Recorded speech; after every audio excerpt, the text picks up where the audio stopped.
AI has always been a popular choice as a twist villain in media. One of the most iconic twist villains in any media comes in the form of the HAL 9000 from 2001, A Space Odyssey. When I first set out to write this essay, I was going to write about how fictional AI predicted modern day AI. However, what I was ignoring is what the AI in these fictional media represent. What is the author trying to say about the current period they were living in? In today's age of technology, what was once science fiction is now science reality. So there's bound to be some similarities. You could play Detroit Become Human, a video game whose narrative is very clearly an allegory for racism, and instead say, whoa, this is a game about AI taking people's jobs, willfully ignoring the subtext of that game's plot. This is not to say that there aren't some uncanny similarities between fictional AI and real AI, but to willfully ignore what the fictional AI represents about society at large would be foolish. We are living in a wonderful and startling age. The advent of artificial intelligence has brought about some of the best jokes and humanity's worst fears. But is that solely because of AI? Let's find out. Today, I am looking back and looking ahead at what fictional AI can tell us, not about real AI, but about society at large.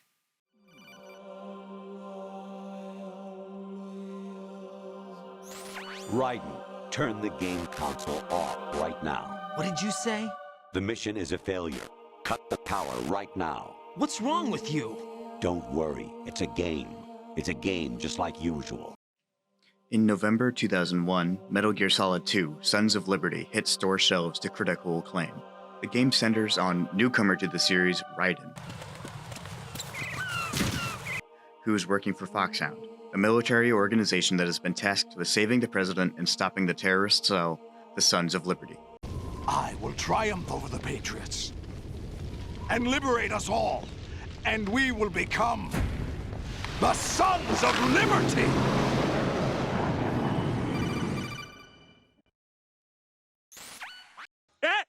He said it! He said it! With the aid of the Colonel and Raiden's wife, Rose, Raiden does just that.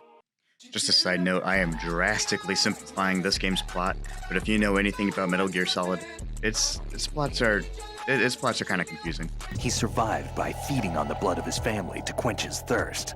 That was how he acquired a taste for blood. So that's why they call him Vamp. No, Vamp isn't for vampire, it's because he's bisexual. All of this comes to a head in the game's ending, where it is revealed that both the Colonel and Rose were AI all along. Now, the obvious comparison here would be to say, well, clearly this game is warning us of deepfake technology 20 years before it became relevant.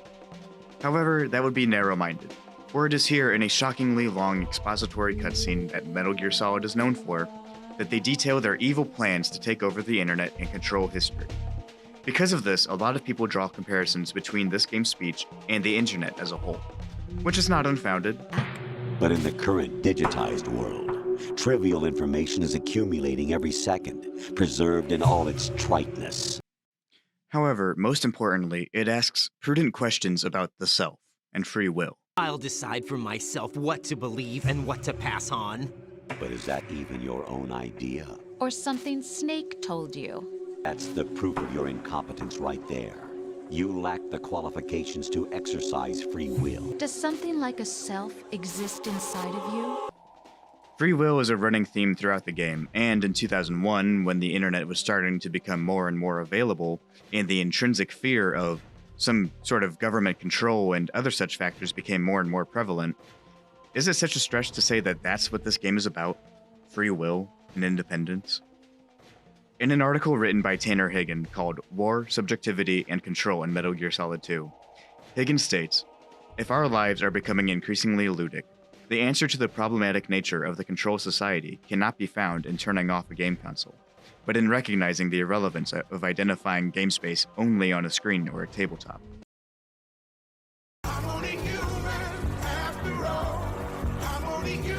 Another piece of media with a focus on AI characters is Detroit Become Human, wherein the player must control 3 androids in their quest to become human.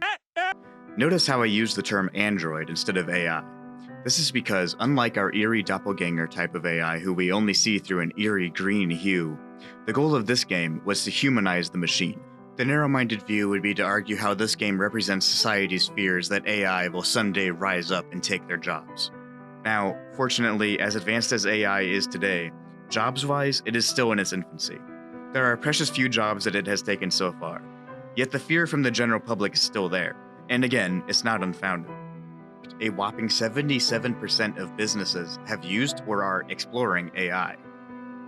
Again, it would still be narrow-minded to say Detroit Become Human is only about AI taking people's jobs and nothing else. But thinking on when this game was released, 2018, it's clear to see the mirrored situations the main characters are going through and what society was going through.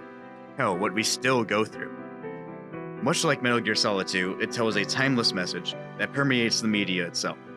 The creator of the game, David Cage, huge dick by the way, has always tried to tell serious stories to, some levels of success. You've probably seen these clips floating around. Jason! Jason! You'll never be like them. You need to get used to that. Good night. Detroit Become Human is not just about androids taking over. It is a cautionary tale of why racism is bad, and how even a machine can have a heart. I'm sorry, Dave. I'm afraid I can't do that. For my final example, I'm going to talk about perhaps the most iconic villainous AI of all, the HAL 9000, from 2001, A Space Odyssey. HAL is a corrupt AI that takes over the titular Space Odyssey and kills everyone. It's very cut and dry. HAL is the bad guy. As cited by the Collider article, HAL 9000 is the most terrifying movie AI. Rather than painting artificial intelligence as pure evil, the film plays with the boundaries of morality, and makes the audience think of HAL as a person, and not a form of technology. You guys, they made HAL human. Throughout this entire video essay, I've made some very surface-level dissections of what XYZ AI represent. I know you're not stupid. I know that a fucking chimp can figure out that Detroit Become Human is an allegory for racism. However, I chose to end with HAL because of how ambiguous HAL is. As the Collider article states, HAL isn't painted to be pure evil by any means, and yet, as a society, as represented by the title of said article, we remember and think of HAL as being an iconic movie villain. But, in keeping with what we've discussed so far, what does HAL represent? The answer? Who knows? HAL, unlike GW from Metal Gear Solid 2, HAL doesn't give some epic villainous monologue. Everyone knows HAL is iconic, I can't let you do that, HAL. But, what else? Looking at the period it released in, 1968, could it be an allegory for communism? The Cold War was pretty prevalent back then, after all, and I started this sentence as if I had other theories, but I genuinely can't think of any. Contrary to what this article says, HAL is just a dick. But that's what makes HAL such a great example. What could he represent? While researching this topic, I came across a peer-reviewed study done by the National Library of Medicine called Visions of Artificial Intelligence and Robots in Science Fiction, a computational analysis. In this study was the following quote: "While the scenarios presented in sci-fi have the advantage of helping depict the future, they are limited by their fictional nature. In addition, in some works, it is important to consider the social problems and conditions that contributed to the background of the art, rather than the specifics of fictional techniques." But in the end, it doesn't even matter. I initially set out to make this paper about how fictional AI literally predicted realistic AI. The Metal Gear Solid 2 segment was going to be about deepfakes.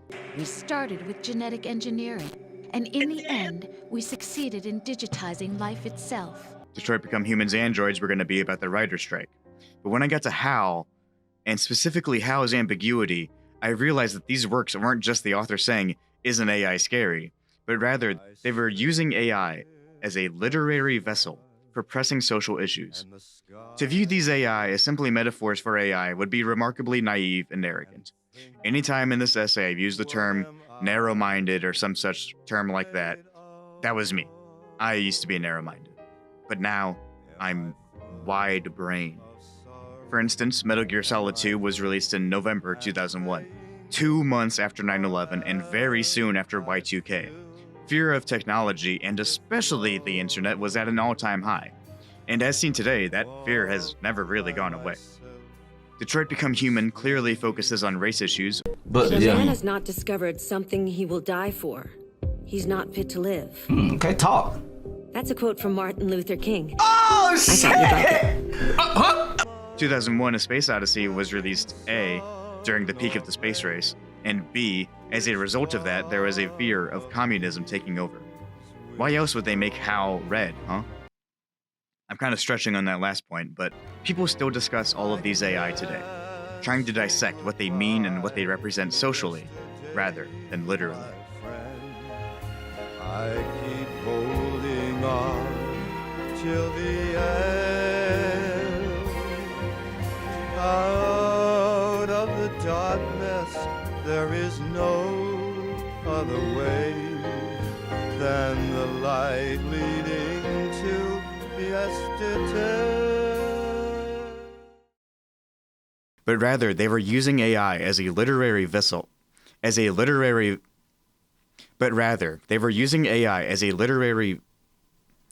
oh my god,